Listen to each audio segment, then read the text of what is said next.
Hello, what's up mga ka-J-Vlog? Welcome ulit sa panibagong video, and for today's video, magbibigay tayo ng first impressions review sa bagong labas ngayon na matibay na smartphone, which is the Honor X9D. So tara, pag-usapan natin.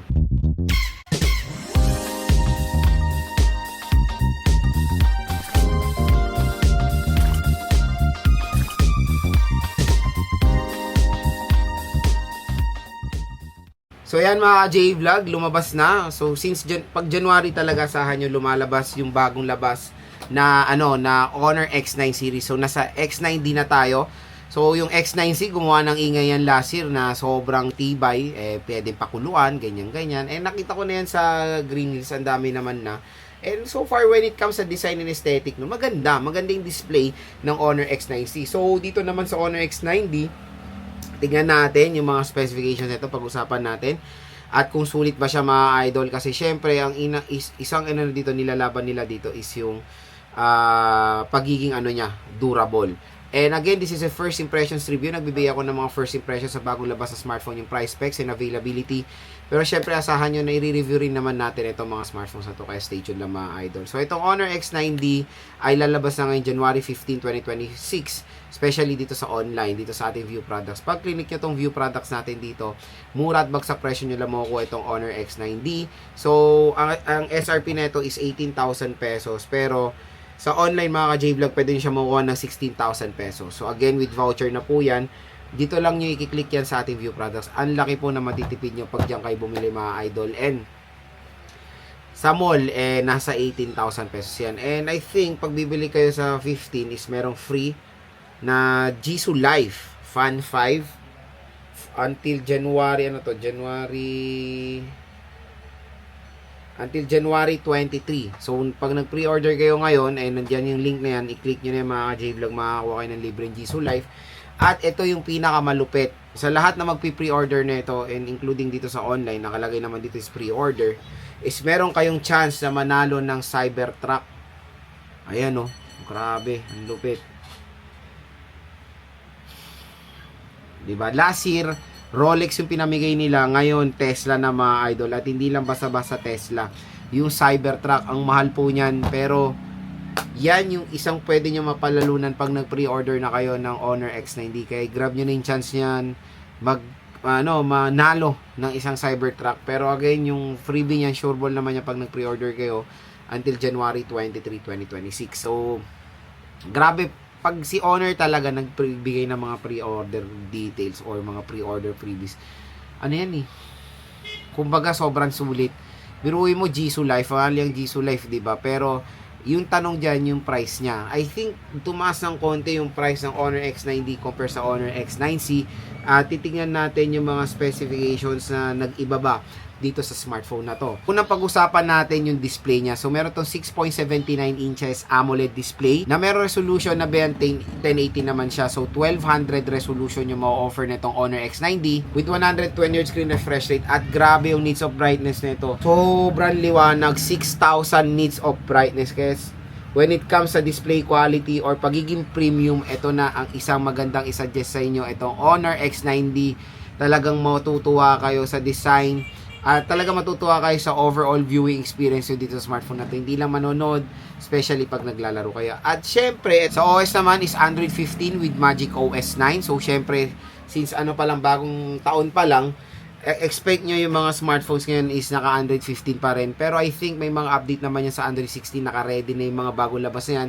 Kaya abang-abang lang tayo mga idol. Sa chipset, yun lang, medyo disappointing. Qualcomm Snapdragon 6 Gen 4 with 4nm octa-core CPU, clock speed is 2.3 GHz, and sa GPU is Adreno 810. Meron siyang dual rear camera system. Yung main camera niya is 108 megapixel camera, at yung pangalawang camera niya, good news, is ultra wide camera cut action na 5 megapixel, at support sila ng 4K video recording. At pagdating sa front facing camera, meron tong 16 megapixels. Pagdating sa battery, ito ngayon yung minamarket ni Honor, 1,300 mAh na removable battery. Grabe, nakakalola battery nito with 66 watt fast charging, and of course in-display fingerprint scanner siya. At hindi lang yon, IP69 or IP68 water and dust resistant pa to. So ito yung mga legit na pwede masubmerge sa water. So yung mga content creator dyan na nilulublog sa tubig, ayan talaga yung mga pwede masubmerge sa water, yung mga ganitong IP rating. So next on mga ka-J-Vlog, ayan nalaman nyo na yung price, specs, and availability ng Honor X9D. Ngayon i-share ko sa inyo yung overall first impressions ko sa smartphone na to based sa kanyang specifications. Pero again, pwede tayo magbigay ng first impression sa mga bagong labas sa smartphone based lang sa kanilang specifications. Pwede tayong kumuha niyan kasi very familiar naman tayo sa mga specifications ng mga smartphones na yan. Tingnan natin kung sulit ba for its price. Pero again, kung gusto nyo tumakuha ng mura, below SRP, dito lang kayo bibili sa ating View Products. Mura lang dyan ang Honor X9D at meron pong special voucher na naghihintay sa inyo up to 1,000 pesos. Una na natin pag-usapan yung durability. So, syempre, Honor X9D is kilala yan pagdating sa pagiging durable. Sa Honor X9A, Honor X7, Honor X9D, Honor X9C, Honor X9D, lahat yan durable mga ka-J-Vlog. Nakita ko, tinatapon nila to sa helicopter, sinasagasaan ng sasakyan, pinapakuluan, which is, nakikita ko naman na yes, the durable is there. Pero may nakikita ko mga comment na yung durability niya sa harap lang, yung likod, mas umokay. Kasi I think last time, ewan ko sa X9B ba yan or sa X9C, glass ang back cover ng mga yan. Ngayon, ginawa nilang plastic, which is, mas okay. Kasi durable yung harap, tapos hindi naman durable yung likod, nonsense din. Pero I don't know, meron din minsan nababasagan sa lente ng camera. So hopefully, yung lente ng camera, binalansa nila sa sa pagiging durable nung glass ng front glass niya, di ba? Para mas balance siya. Kasi nonsense din kung anong hulog mo, tapos yung glass ng camera lens mo is prone sa ganon or hindi siya ganon katibay compare sa front, ganon din, mababasag yan. Pero maganda na nag-transition sila sa plastic back cover. I think talaga glass yung before Meron ako nakikita mga issue niyan sa Honor X, kung anong generation yun. Pero dito is plastic na mga ka-J-Vlog. Pero syempre, bibili rin tayo niyan, stay tuned lang dahil i-unbox, game test din naman natin ito si Honor X9D. And ang maganda rin dito mga J-Vlog yung rating niya, yung water rating niya. So meron tong IP68 or IP69K water and dust resistant. So ito yung smartphone na legit na pwede pumalublog sa tubig. So ang ganda nito kasi yung protection niya, kasing protection niya yung mga sobrang mamahaling smartphone, yung mga flagship ngayon, like yung yung iPhone 17 Pro Max, S25 Ultra, yan. Meron yung IP68. Ito kasi IP68 or IP69K. And meron siyang drop resistance na up to 2.5 meters. So again, yan yung sinasabi nilang pagiging durable ng Honor X9D mga ka-J-Vlog. Iba, ginagawa itong chopping board, ginagawang pamato. Yes, I think for marketing marketing get-up yan. Pero in real time, ikaw yung cellphone mo na mahal na 18,000 pesos, gagawin mong pamato, I doubt na gagawin mo yan, di ba? So, ginagawa lang nila yan para makita na with that kind of scenario na parang rugged talaga, pinapakita nila na matibay yung Honor X9D. Yes, the front panel is durable. Plastic is mas durable compared sa glass. Pero, syempre, kung makikita nyo yung mga rugged smartphones, diba? Ang lalaki nung niyan, ng protection yan dito sa mga gilid. Diba? Pag dropping, ganyan. So, Honor X9D, slim design yan I don't know kung meron siya mga protection sa gilid na parang sa mga rugged smartphones. Pero siguro yung material na ginamit nila is much stronger naman. Kaya hindi na sila naglagay ng mga ganyang protection. So, nasubukan naman sa Honor X9C yung pagiging durable. Syempre, hindi naman lahat or araw-araw is perfect. Merong mga units na hindi pinalad. Diba? Pero may sinasabi, durable naman pero nagkaka-green line kasi AMOLED. I don't know kung bakit ganun pa rin ang mindset nyo sa AMOLED.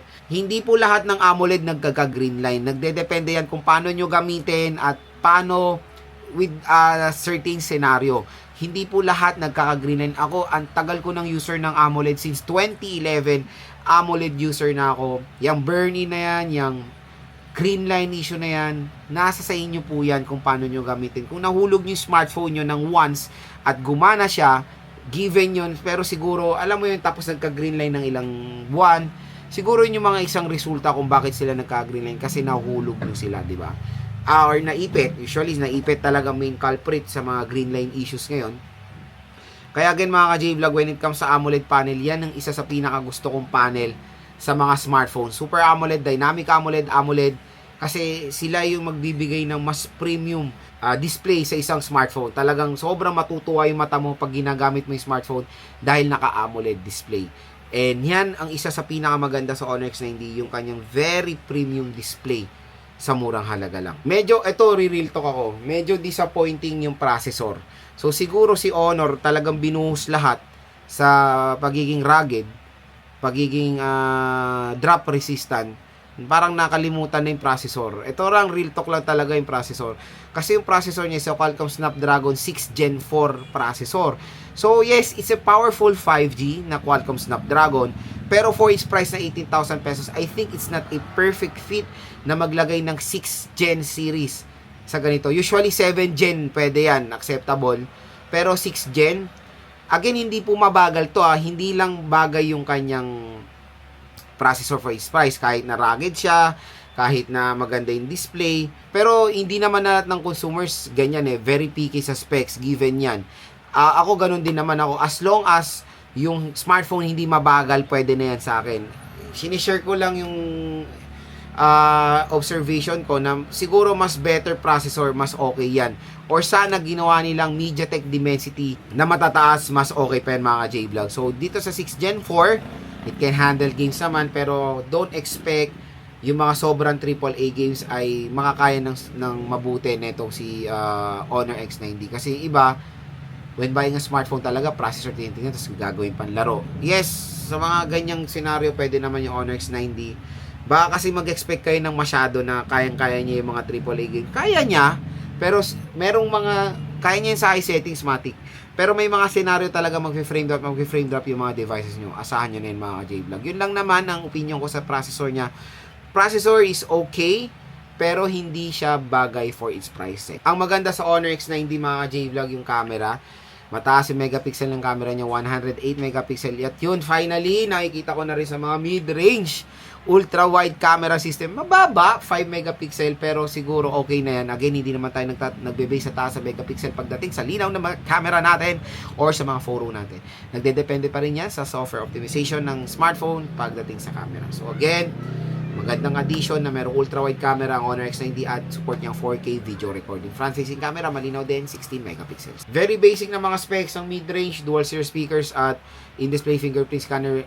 Given yan, itong pinaka the best, itong pinaka maganda sa Honor X90 at sobrang excited na rin ako makita yan kasi manipis to pero grabe, 8,300 mAh non-removable battery capacity.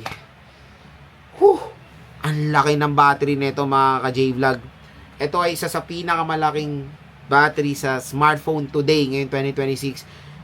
Ano niya na, ka-level niya na yung mga tablet devices kasi usually may ibang tablet 7K, ito 8,300, di ba?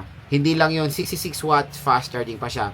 And when it comes sa design ng Honor X90, very premium naman mga ka-J-Vlog. Ang ganda ng mga design na ma-offer nitong smartphone na to, especially the color variation. So again, kung interested kayo makuha to ng sobrang mura, dito lang yan sa ating view products. I-click nyo na itong view products natin, nandito lang yan sa ating video. Pag click nyo yung video nyo na yan, ayan, lalabas na yung product link dyan.